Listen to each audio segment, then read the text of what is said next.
uno de los artistas hiperrealistas vivo más cotizado en Argentina. Sus obras se encuentran en colecciones privadas de todo el mundo. Jorge Rajadel.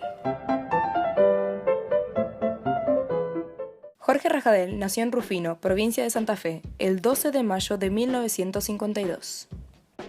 Era como cualquier chico del campo, le gustaba explorar, conocer, caer y levantarse. Lo que lo hacía único era que retrataba cada animal que veía en su agenda de dibujo. Él iba a todos lados con una libretita y un lápiz y dibujaba todo lo que veía. En el año 1953, a la edad de 1 año, Jorge perdió la audición por una sobredosis de streptocina y empezó a comunicarse con el mundo a través del dibujo. La hipoacusia es la disminución de la capacidad auditiva.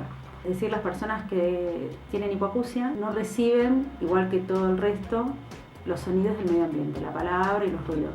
Es distinto que la sordera, que es la incapacidad absoluta de escuchar. Su padre, Antonio, era amante del dibujo, la pintura y la caligrafía. Él mismo le enseñó a Jorge a manejar el lápiz. En 1961, cuando cumplió 9 años, él y su madre se dirigieron a Buenos Aires para practicarle diferentes terapias y tratamientos de reeducación fonológica a Jorge.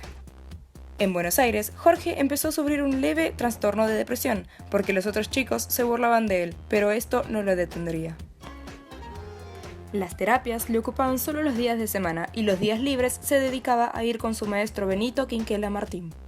Fue muy importante y es uno de los pintores más característicos por ahí de lo que es la capital federal, porque fue un pintor que se caracterizó por representar el paisaje del puerto, de la boca, de Caminito, ¿no? Lo que hoy llamamos de esta manera, y va a representar todo aquel paisaje, digamos, de el puerto y del trabajo duro del hombre de la época. El tomar estas clases con Benito inspiró a Jorge a pintar varios paisajes y lo ayudó encontrando su lugar en la pintura. Al terminar con los tratamientos y habiendo mejorado notablemente del habla, Jorge se decide por estudiar en la Escuela Nacional de Bellas Artes. Pero poco tiempo después, a raíz de su problema auditivo, no llegaba a comprender lo que explicaba el profesor y dejó de concurrir.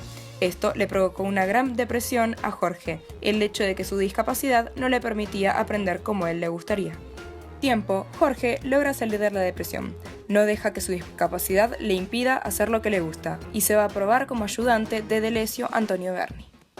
Antes de tomarle una prueba para aceptarlo como futuro ayudante o no, Berni se tomó un tiempo para hablar con la familia, en lo que Jorge decide tomar un lápiz e hizo un retrato, del cual Berni queda impresionado por la velocidad y precisión de este.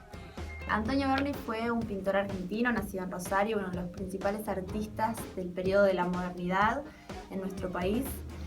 Su obra está caracterizada por haber transitado varios movimientos artísticos. Berni decide tomar a Jorge como ayudante y su familia se muda con ellos a Caballito. Se quedan allí viviendo hasta 1972.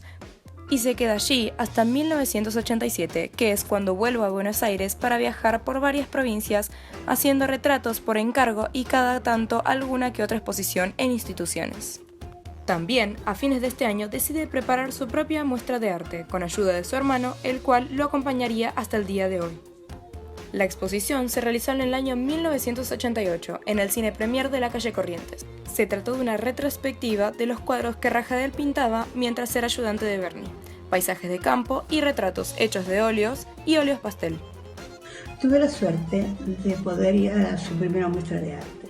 Fue espléndida, sensacional, me encantó.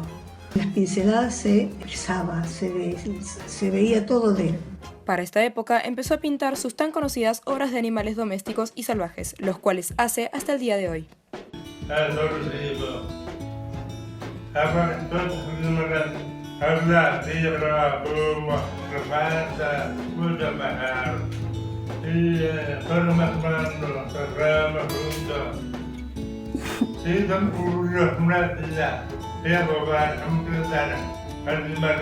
Frente a un cuadro de Rajadel, sorprende el detalle casi caligráfico que logra el pintor. Muestra su obsesión por imitar la perfección de la naturaleza.